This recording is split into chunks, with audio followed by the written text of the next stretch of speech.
Hello, everybody. Professor Barth is here, Associate Professor of History at Arizona State University. So, obviously, yesterday, Jerome Powell made a big announcement. The Fed is hiking interest rates, the federal funds rate, by 75 basis points or 3/4 of a percentage point. This is the highest rate hike in 28 years. Now, what can we take away from all of this? Number one, the Federal Reserve has utterly failed the American people. Say it again. The Federal Reserve has utterly failed the American people. How so? The Fed authored this mess in its extreme radical QE response to COVID, more than doubling the size of its balance sheet. Fed created this mess, and then when it was obvious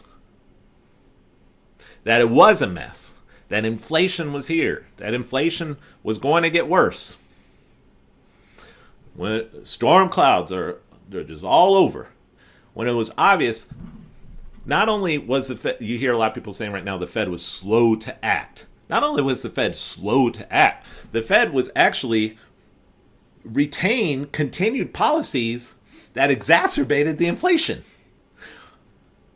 The Fed was still doing QE, quantitative easing, as late as January of this year. I made videos about the insanity of still doing QE. That was just a few months ago. The Fed was still doing QE. Now, back in October, they announced tapering. They were tapering the QE, but they were still making new asset purchases with made-up currency. It's just utterly insane that they continued QE for so long. So they failed on that count, and because of that, now they've got to slam on the brakes. And this is just the beginning. Okay, you think 1.75 upper limit's going to be enough? It's not going to be enough. I mean, Powell's already indicated that at the next FOMC meeting, they're open to another 75 basis point hike. We may have to go up to 5-6%.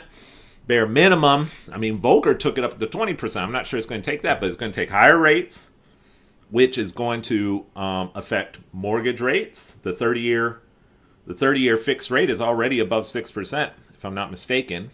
By the way, it's going to affect credit card interest rates. All Americans are deeply indebted with their credit cards. Guess what? Those are adjustable rates. So you're going to pay a higher interest rate now on your credit card debt. If you have credit card debt, you better start paying it down now before interest rates go any higher.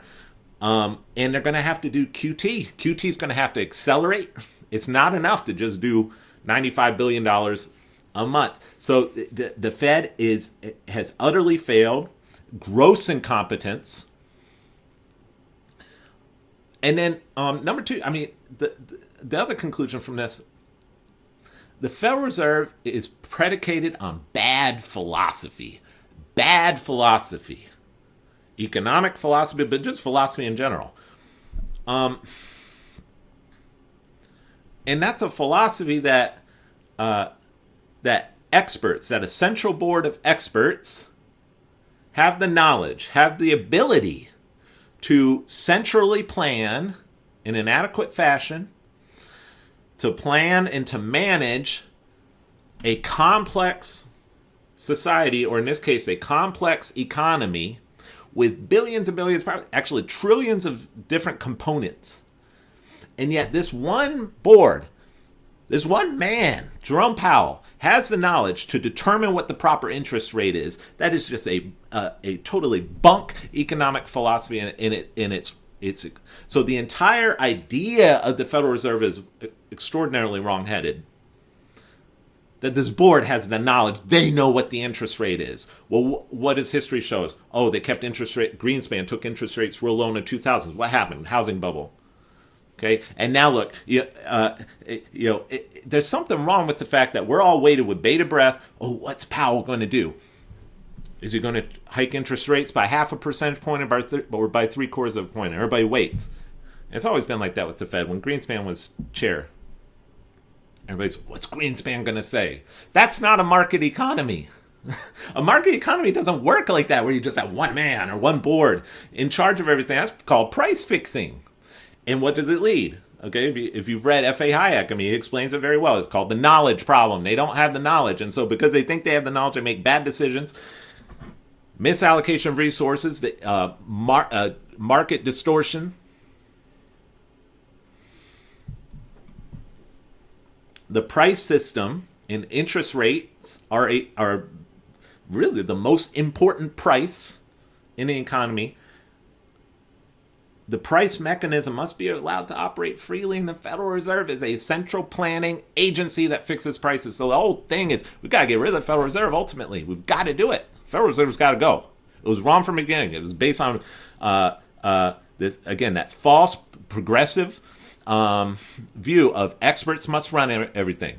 That you can't trust just the people to live and to operate naturally, organically.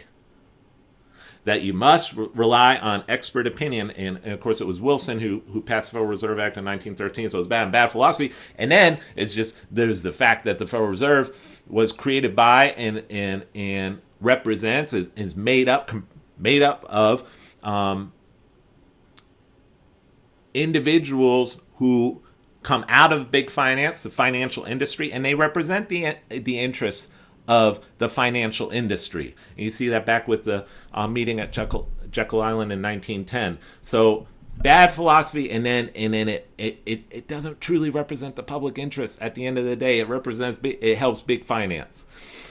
So you gotta get rid of the Federal Reserve ultimately. Now the big question is how do you abolish the Fed? Because you can't just end the Fed, and well, what do you replace it with? And that I struggle with that question. I'm not sure how we transition away from the Fed. I'm a conservative. I'm very wary of sudden radical change. One of the things that I would fear with just abolishing the Fed overnight is the almost certain, if you don't have an adequate plan, the almost certain anarchy and chaos that would result from economically and then socially from a drastic measure like that.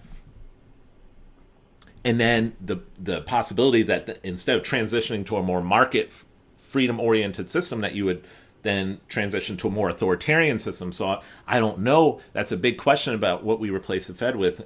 But it ultimately has got to be done because it's just failed us time and time again since 1913. The Fed's history, the Fed's record is not good. Okay, it's not good. Take a look at it. It's just it has not lived up to what it promised the American people, and right now we see the fruits of that.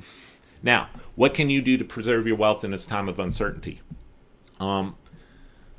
This is not financial advice. It's what I would do.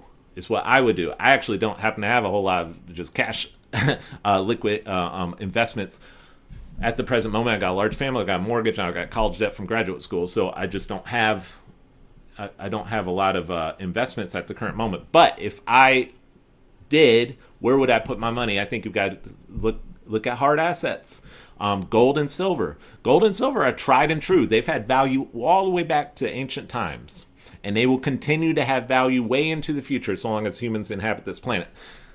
Gold and silver. Now, are you going to make a large return from your investment in gold and silver? No, not necessarily. But that's not the point. The point is preserving your wealth. And gold and silver, tried and true, not a bad place to put your wealth if you're looking to preserve it. Now, with silver, I think silver is undervalued, so there's a possibility there maybe of some gain, some return. But the idea is preserving your wealth. And it can be other hard assets too. To be frank, I think firearms aren't a bad investment. Handguns, rifles, those aren't going down in value. That's a hard asset. So you need to be thinking in terms of hard assets that are liquid enough to, when you need cash, you can redeem it. What about crypto?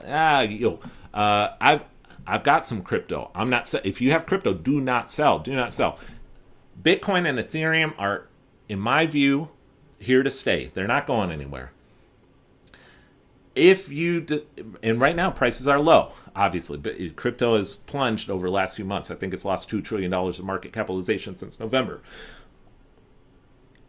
Now's not a bad time to buy. Now, it could definitely go lower. We could see Bitcoin go down to 10,000, maybe below 10,000. We could see Ethereum go down to 500, maybe below 500.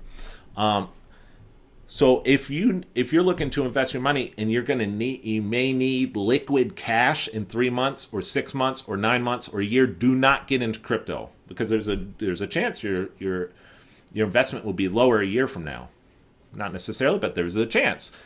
But if you're looking for long term, if you could park your money there for 5-10 years, I think now's not a bad time to buy, even if it goes down in the short term. So I still like Bitcoin and Ethereum. Bonds are, I'm just not a fan of bonds. Bonds are dependent on the good faith and credit of the United States. I would like to think that the United States government has good faith and credit right now. Unfortunately, sadly, it does not. And the dollar, of course, the dollar doesn't have that either. And so I'm very wary of bonds. Now, treasuries are going to go up. The yield on the 10 years already more than 3%. That's going to continue to go up. But, people like bonds in times of safety. I understand that. That's not what I would do personally. But anyway, so those are my thoughts. I get asked that question a lot. Wow. So buckle up. Jamie Dimon's right. He said hurricane's coming. Hurricane's coming. So do what you can to protect yourself. And yeah, we'll see what happens. The big question now, a recession is coming. The question is, first, the severity of the recession. Will it be severe or will it be more mild? Right now we're looking, this might be a severe downturn. The second question is, will high inflation accompany that major downturn, or will the Fed be able to stop the inflation? But of course, by stopping the inflation, the Fed's going to have to take actions that will cause a major economic downturn. Right now, I'm inclined to think we're going to get both.